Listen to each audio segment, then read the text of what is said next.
Usai pemungutan suara 14 Februari, penyelenggara pemilu kini berjibaku dengan penghitungan suara hingga 20 Maret. Publik bisa memantau penghitungan suara melalui aplikasi Sistem Informasi Rekapitulasi atau Sirekap milik KPU. Namun keraguan di publik muncul, ada dugaan kecurangan dalam penghitungan suara yang dianggap menguntungkan paslon tertentu. KPU telah meminta maaf kepada publik atas ketidaksesuaian antara data formulir hasil di TPS dengan hasil yang tertulis di Sirekap. Kekeliruan penginputan di lapangan diakui KPU karena akun digunakan oleh 1,6 juta KPPS seluruh Indonesia.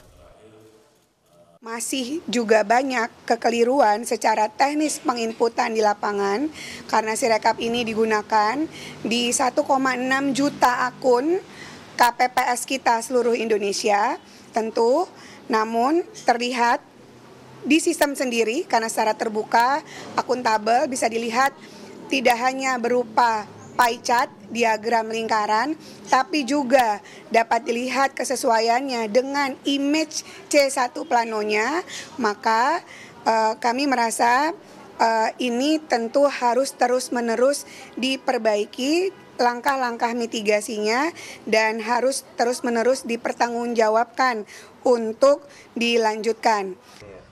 Di lapangan, petugas KPPS menemukan perbedaan hasil perhitungan suara yang berbeda jauh di aplikasi Sirekap dengan foto dokumen C Plano.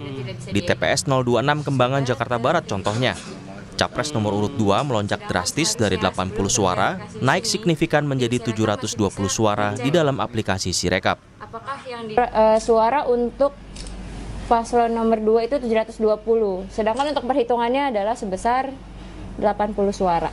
Jadi cuma hanya 80 suara? Iya, betul. Sedangkan di Sirekap yang terbaca adalah 720 suara. Paslon yang lain sama, 95 juga. Nih, seperti Anies 95, di Sirekapnya betul 95. Ganjar pun juga seperti itu. Ganjar ada 22 suara, di Sirekap terekamnya sama 22. Sementara itu, Timnas Anies Muhaimin mengungkap analisis data suara pemilu 2024. Tim digital forensik Timnas Amin menemukan ada algoritma di server KPU yang dibuat untuk memenangkan paslon tertentu. Berdasarkan analisis kajian forensik terhadap server KPU, kami menduga, tadi Adit itu agak sopan, tapi dugaan yang kami lakukan bersama tim forensik, ada logaritma sistem yang sudah disetting untuk pemenangan paslon tertentu. Jadi kalau ada revisi di satu TPS, dia akan mengubah TPS yang lain. Ini bukan sekedar angka yang dicatat, tapi sistem itu yang membangun settingnya. Paslon tertentu jadi ada yang sudah disetting, logaritma sistem disetting untuk pemenangan paslon tertentu yang secara otomatisasi di atas 50%.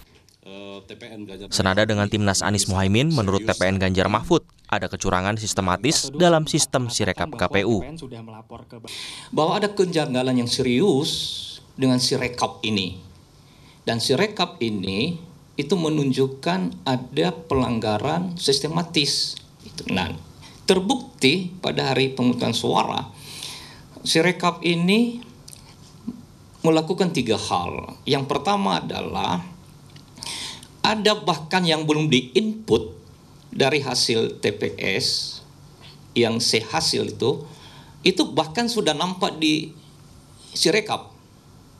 Artinya mesinnya sudah berjalan sedemikian rupa, sudah terencana. Angka berapa, untuk siapa, dengan cara apa. Bermasalahnya sistem Sirekap KPU dinilai Perludem sebagai bukti sistem teknologi KPU tak siap.